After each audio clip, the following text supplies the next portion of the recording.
Greetings and welcome to the Superb Diamond Range Show. This is episode 23, The Beer. So I've decided to do a podcast about beer. I would never consider myself an expert on the topic, but have recently come into a lot of knowledge about it in my recent move to Scotland. For me, there's many types of beers out there. Obviously, you've got wheat beers, you've got stouts, you got IPA. They're all really good depending on, what your palate is like. For me, since I've moved to Scotland, I've learnt quite a lot about many different craft beers that are really good. And there's a lot of pubs that only serve craft beers, and you can buy a lot, from the local shops as well.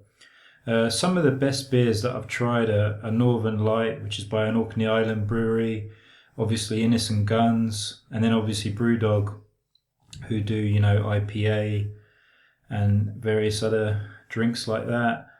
I would say for me the worst beers that I've had would be like the really, really cheap beer that you can, find in most supermarkets, things like Carling, Budweiser, they're just absolute rubbish, they're just mass produced, crap that, is just you're gonna end up with a really, really bad hangover. Some people refer to it as a hangover in a tin. For me, I've always been a huge fan, particularly when I traveled around Europe and stuff, of, foreign beers, and in particular German, obviously Belgian, and even like Polish beers were really good as well. Something that I picked up was that a lot of countries around the world usually seem to import their crap, which becomes really famous through, the advertising industry. One example would be, Belgian are really known for their beers, yet their really most popular beer is Stella, which, I must say I'm not a fan of it. I've always thought it tastes terrible. But yet it's really popular in the UK, and I think even in Ireland. For me, it's just absolute rubbish. It's nothing more can be said about it.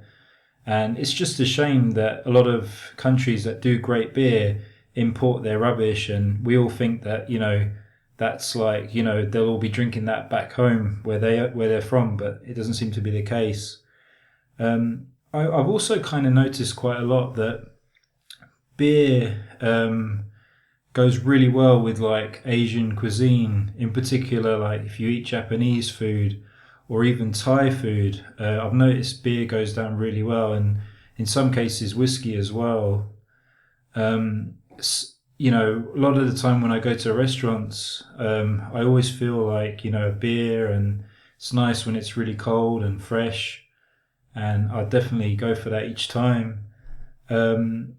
Regards to hangovers, it's obvious that, the cheaper the beer is, probably if it's one of the Diageo Corporation, drinks, be it Smirnoff or, not to knock Guinness, because Guinness is pretty special, but, drinks that are as big as that and as popular as that usually aren't too great, probably with the exception of Guinness, although I believe there are better alternatives out there in the craft beer world, but it's just a case of discovering them.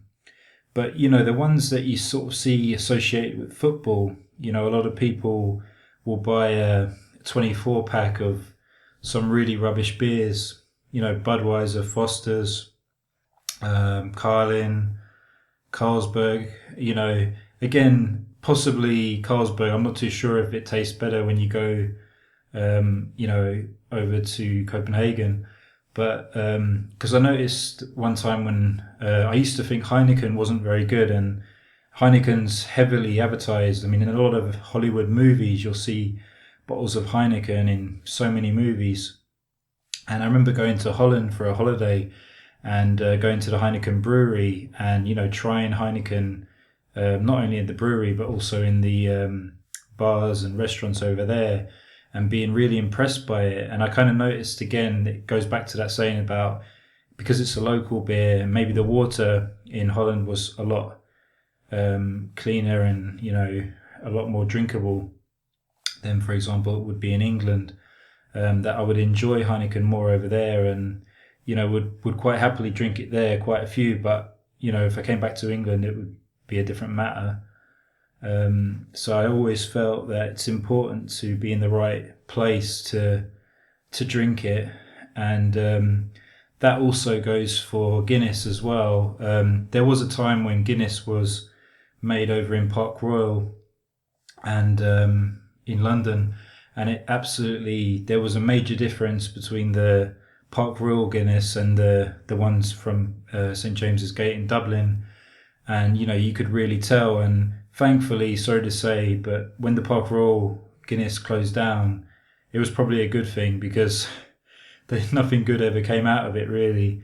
The best Guinness was always being made in Ireland, and you have to just take a trip on the plane to Ireland to go to just any pub in Ireland, and you'll tell, as well as the brewery, how great Guinness tastes in Ireland. And that's why a lot of Irish people drink it, because they know that it's good.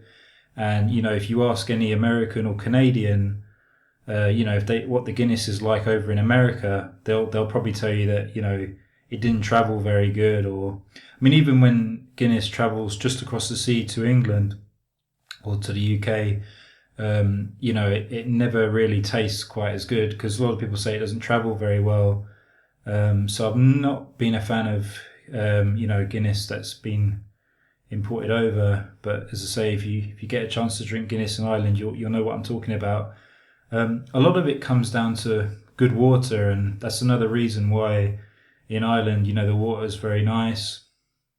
And when you compare the water, say in England, it's not very good. A lot of the water in, I'm not sure too much about Wales, but I think England, the water is all privatised, and there's a lot of junk and chemicals in it. But if you go to places like Scotland, where it's not privatised, the water's really clean and clear and crisp. And that shows in the beer in Scotland as well, which I was really impressed with. Actually got really into beer in Scotland more than I did back down in London. So yeah, water plays a very big part. I know that a lot of the really big drink companies usually use distilled water to make their drinks, in particular in beer and in whiskey. But in places like Scotland, where the water is very good, I'm pretty sure even if they use tap water, it's still going to be very, very good quality and nice standard. For me, local beer is hard to beat. And you will, when you visit a place and you try the local beer, it's a good experience, because you can drink the big drinks anywhere in the world, but you never get a chance to try the local beers locally. So it's always a good opportunity, in the same way that you travel to a foreign land and you'll try the foreign food, rather than going there and having McDonald's or some other crap like that. I also remember a very funny story of somebody I knew that went to Portugal for a holiday, and there's a drink over there called Superboc. And he came out with this line that there's this drink that he was drinking all night called Superboc, which he said gets you super blocked, and which you end up getting super sick the next day. So I always remember that story. And I'm not sure if Superboc's really any good. I've never tried it, but it's quite funny when you hear these stories. I remember being at a family funeral one time, and over in Ireland, and I remember having quite a lot of Guinness, and every time my glass was near the bottom, another pint turned up on the table. And the next day I had to fly back, and I had to wake up really early, and I'd had so much Guinness that I was just like so sick the next day. It was ridiculous. And I kept thinking, if I take some water or if I eat some food, maybe I'll start to feel better. But it was literally like the whole next day was was a washout. Basically, it was like I remember being on the plane going back an Aer Lingus flight, and I was sitting in between a businessman and I think it was a pregnant woman, and they could see that I wasn't doing too good, and I think one of them even offered me a paper cup at one point because they could see how sick I was, and I kept getting bad looks from them. But what could you do if you've had too much, and you probably shouldn't, not a great idea to travel the next day. But it was a learning lesson, and I'd always do my best now not to drink too much, and if I drink, just have maybe 2 or 3. That's plenty. Just try to enjoy the taste, and I respect more like the flavor of the beers, and enjoying it with friends and not getting too out of it, just sort of having a sort of good experience with it rather than going too far and having a bad experience. Something that I'm quite interested in at the moment is I've got a cousin over in Ireland that's doing it, and also there was a chef that I know that told me that he started doing it, and that's to make your own beer sort of thing. And apparently there's a shop in town where you can get like a brew kit and start to make your own beer, and for personal use obviously. And it's quite exciting because I remember the chef was telling me that obviously the first lot he made wasn't very good, but the second batch is going to be much better, and that he's learnt a lot from it. And he spoke about certain beers that inspired him and that he was trying to make it similar to because he enjoyed the taste. One of them being, I think, Northern Light, which was like an Orkney Island brew. So yeah, it was kind of interesting to hear him talk about it. And obviously my cousin as well really respected some of the Scottish beers because a lot of people just think Scotland's all about whiskey, and while I'd admit that is very true, but they're also very good at making beer, and I found that out when I moved up here. And to me, it's really enjoyable to try their beers. And don't get me wrong, I'll try any beer. I mean, there's some American breweries that I've been trying, and even some from England as well are really good. And I've always been a big fan of wheat beers from Germany and Belgian as well. Wanted to talk a bit about health benefits of drinking alcohol and beer in general. And I mean, a lot of people will tell you that obviously alcohol's, there's no good thing to come out of it really, but part of me thinks that if you have a long and hard week and you're with family or friends and you're in a really good atmosphere, you're feeling really relaxed and comfortable with your the company you're in, I've always felt that having a few drinks to unwind is quite good for your brain and good for your mind, and it's a good opportunity to kind of just chill out and relax. And for some people it can make you feel really good, and sometimes it can make you inspired, and you can get some ideas for things, like even this podcast, like I would say it's pretty inspired by beer. And sometimes, like maybe not overdoing it, but just having one or two once in a while is kind of good, because I mean, even they talk about music artists in the past that and present that have taken drugs to to kind of like help them with their creativeness and so on. And obviously if you take too much, it can have a negative effect. I remember reading about the band The Verb that sometimes they would be on drugs while they were in the recording studio, and it would sound really great while they were on drugs, but of course whenever they played it back when they were sober, it didn't sound quite as good. And this was the same with artists like David Bowie and Iggy Pop and artists like that.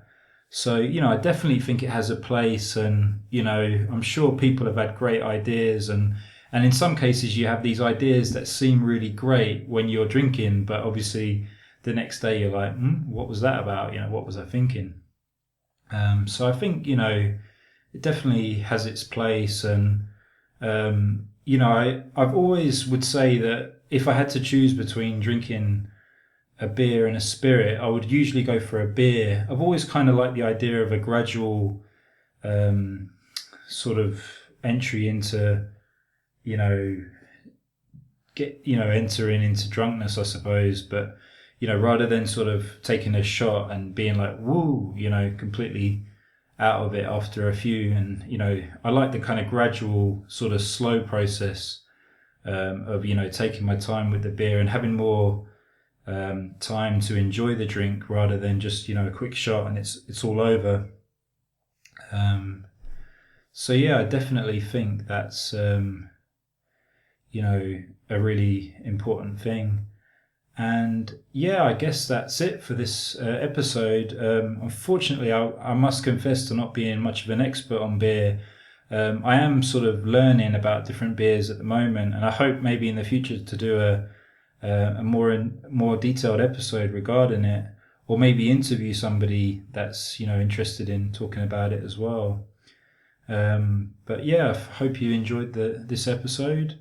I'll just give you the contact details for the show. So my email is superbdiamondrange@gmail.com, and my Twitter is superbdiamondra, and the website is superbdiamondrange.com. And hope you'll enjoy this episode, and hope you'll enjoy your next beers. Peace.